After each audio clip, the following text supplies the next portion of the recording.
Welcome to the topic on compensation. Now, I'm afraid to say this is a pretty bland subject. Nevertheless, I'll make this as interesting as possible, but it is important because once we start looking after people that are in the compensation system, generally it looks like they stay with us for a long time. This is a generalization, of course, but that's the reason for this topic. It's important. We see a lot of patients that are in a compensation system. So that's the way we're going to structure the lecture. Now, the definition of somebody being compensated is to be remunerated, which is usually financially, because of a loss of income that you sustain because of an injury. Pretty straightforward. Now, we're looking at compensation and pain. Not only do we need to consider the biopsychosocial aspects of this, but strictly speaking, consider economical and legal factors as well. That forms part of the social, so the biopsychosocial element, but it's something we need to think about specifically and probably separately as well, because it is so important. Now, the goals of compensation, they work. Compensation works for the majority of patients. The aim really is to get them financial support while they're not working. It gets them access to appropriate treatment that they may not have been able to afford otherwise.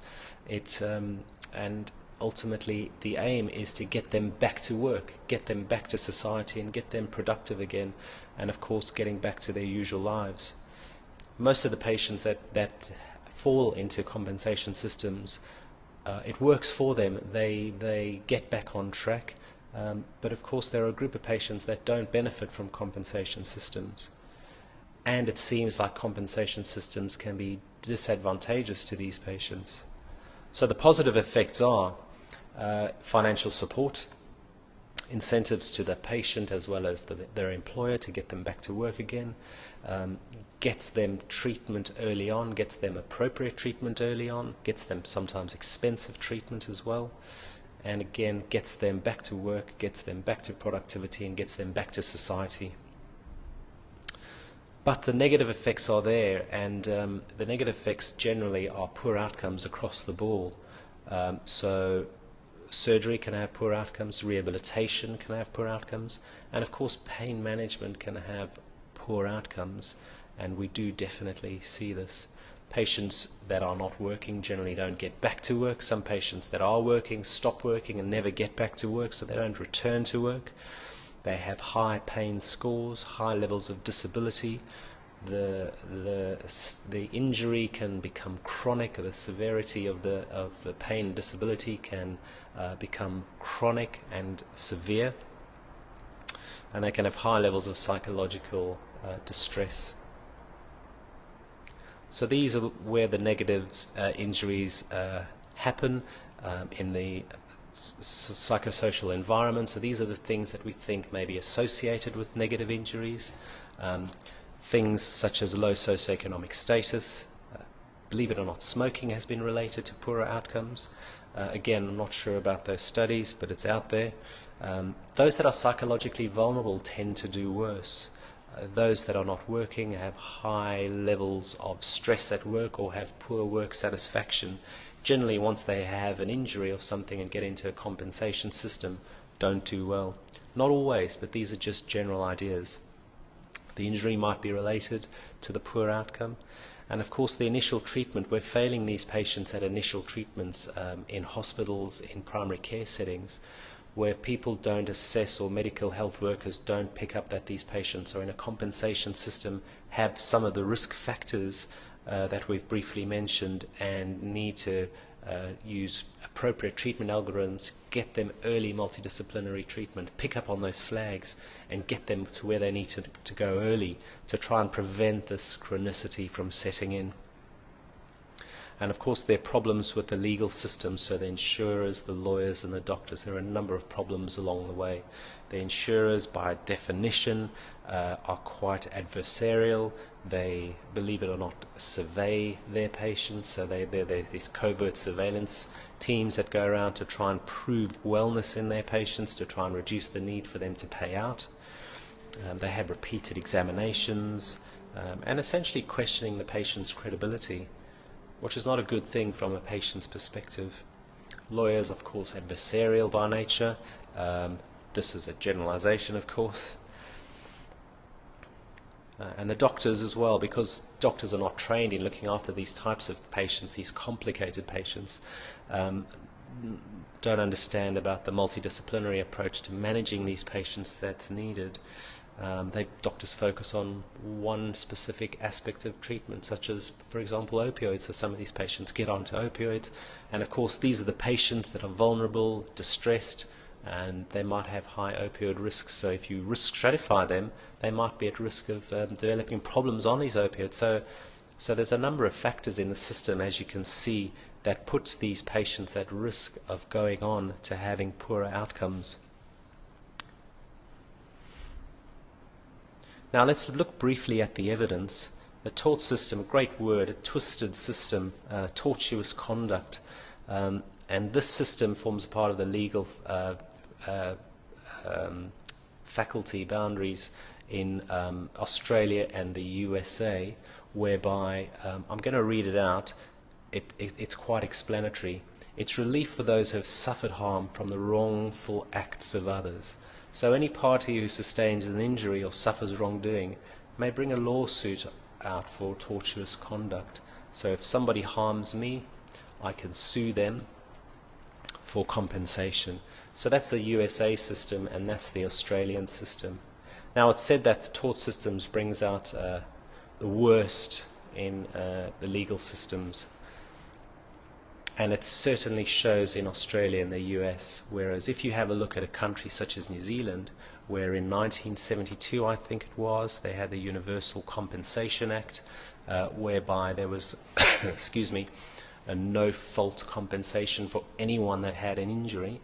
And essentially what you have here is the ACC, which is the Accident Corporation Commission of New Zealand, which is the Crown's sole provider for insurance, for accident insurance for anyone, whether it's work or non-work related injuries. So there's no fault payments, there's no fault compensation in countries such as New Zealand. And it's found that in those countries, the levels of disability and chronicity in patients under the compensation system, or there is no compensation system, is far less than in countries such as Australia and the USA. So perhaps we need to focus on changing laws. Now the RSI epidemic, so repetitive strain injury, non-specific arm symptoms, collectively called RSI, and that was in the 80s and 90s and I think 2000s, where there was an epidemic of this, and it might be related to the compensation system. I'll start from the end, and this is a great way of looking at it. In Australia, the RSI epidemic burnt out, not because a cause was found and was successfully treated, but because doctors stopped certifying large numbers of uninjured workers as physically insured. So doctors just stopped treating these patients, and the epidemic essentially burnt out. Now have a read in your handout. It's quite an interesting read. There are a couple of great sentences and great phrases that I put in, but I found this one quite interesting. It may have been an epidemic of somatization, but it was also an epidemic of certification of injury by doctors, failing to appreciate the extent to which somatization plays a role in epidemic arm and neck pain. And of course this was misattributed to the injury. Fantastic. So RSI has come and gone, but if you go onto the internet you will find tons, particularly of software out there in the hopes of preventing this from going on. So let's move on to some more evidence. There was a meta-analysis that came out in JAMA looking at outcomes after surgery, and essentially they found a strong association between compensation status and outcome, or poor outcome after surgery. And one of the conclusions of this paper, and you'll have the reference there, was that in surgery, in studies looking at surgery, compensation is a confounder. So I'm not sure I've read many papers that have mention whether patients have been under compensation systems or not, but this is something we need to consider when doing research. Now, a multi-center study done looking at orthopedic traumas. This was out of my institute. It was a multi-center prospective cohort study looking at a group of patients, and I think there were 600 or 700 patients that were covered by the Transport and Accident Commission, which is our Victorian commission that covers patients that have traffic accidents. And these patients in this study were shown to have worse outcomes following orthopedic trauma. The Royal Australasian College of Physicians put out a super report. It's very lengthy. It's a big document. You can get it online in full. You'll have the reference as well, and it's quite a good read.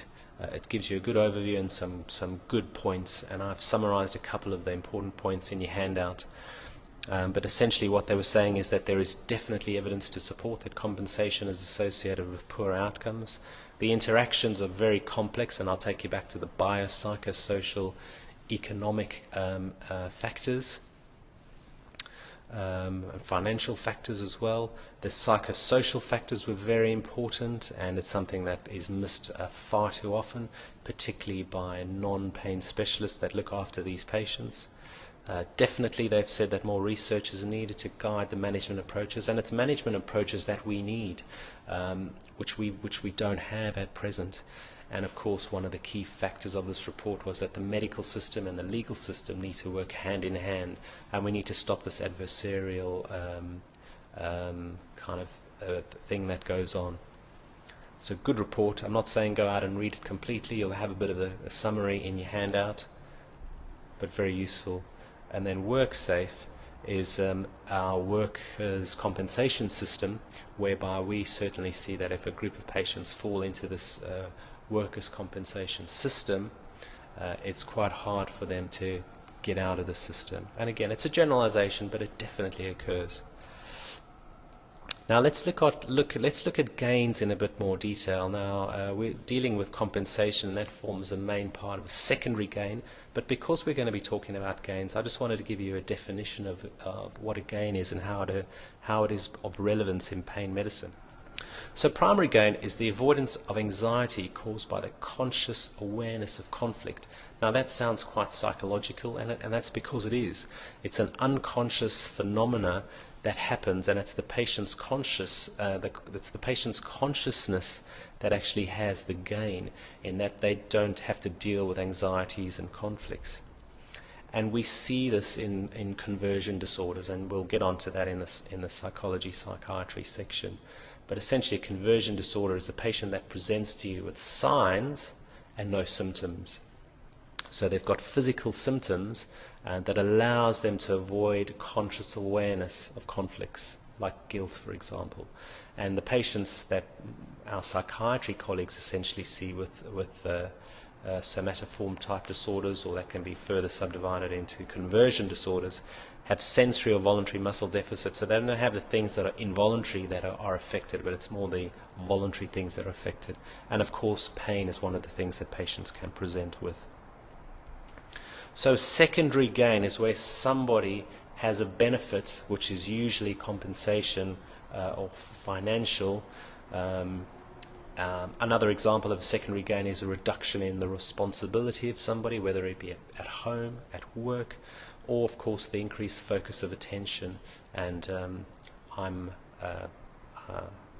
always amazed at how when people become ill, the whole family seems to focus around them, and I'm guilty as charged as well, particularly with man flu going around at the moment. So you call that a secondary gain, if you like, getting everyone to focus their attention around you. And this can be conscious or unconscious. So it's advantages attained by somebody being sick because of their illness. And then tertiary gain is gains by somebody other than the patient. So primary and secondary. Primary is the unconsciousness, Secondary is conscious or unconscious, and that's the patient financial gain, really. That's the main one. It's because of the patient. And then the tertiary gain is somebody other than the patient. And we see this a lot, particularly the family members. So a patient is deemed in a compensation system. They need a carer. Their carer, their husband, their wife, somebody close to them, get some kind of financial support to be their carer, so that there is a tertiary gain involved in the situation, and that's quite difficult to have an impartial view of the situation or manage the situation impartially, because you've got a caring member of the family, say for example, but they have tertiary gain in the equation. I hope that makes sense. This is unconscious or conscious. Now, recommendations, very simple, and if somebody talks to you about compensation, you'll go through just the basic broad headings and then say, across the board, there are a number of recommendations that we could consider. Change to the system is very important, and you can change different aspects of the system. So change the laws, change the, say for example in Australia, USA, should we be getting no-fault compensation systems? That would be fantastic. It's a huge undertaking, and I think there are groups out there lobbying for just this. So changing the laws, changing the legal system, making it more streamlined, making it more friendly, making it more algorithm-based, putting the legal system under instructions to follow a number of absolute rules may be necessary. Same thing for the insurance system, getting patients to talk together, putting patients in contact with appropriate groups early on. And of course the medical system as well, we're also at fault. We need to be aware of these patients when we see these patients. Again, a compensation is a flag. It's a flag that we've discussed under one of the previous topics. So this flag should alert you excuse me, this flag should alert you to the fact that things need to be different for these patients. Things need to be slightly more aggressive in their management, slightly more multidisciplinary in their management. So change to multiple aspects of the system. Of course, prevention is very important. So back care, preventing accidents at work, so everyone taking responsibility for this. Some have said perhaps getting people to stop smoking or reduce the levels of smoking in our community, because that has been negatively associated with compensation systems. And then, as I've briefly mentioned, following an injury, have the appropriate screening tools available, have the appropriate guidelines available in the ED, in the primary care setting. So psychologically vulnerable patients, injury, compensation system, do this, get them to this group of specialists to start treatment early. So guidelines, tools, rapid access to multidisciplinary approaches and teams, and of course the specialist services as well. We're pretty good, but we could be better. And then, of course, like anything, research is vitally needed in this area. And it might be that early approaches are where it's at, as I've mentioned just a few seconds ago, and functional restoration groups as part of pain management programs is very important. So that concludes this topic on compensation.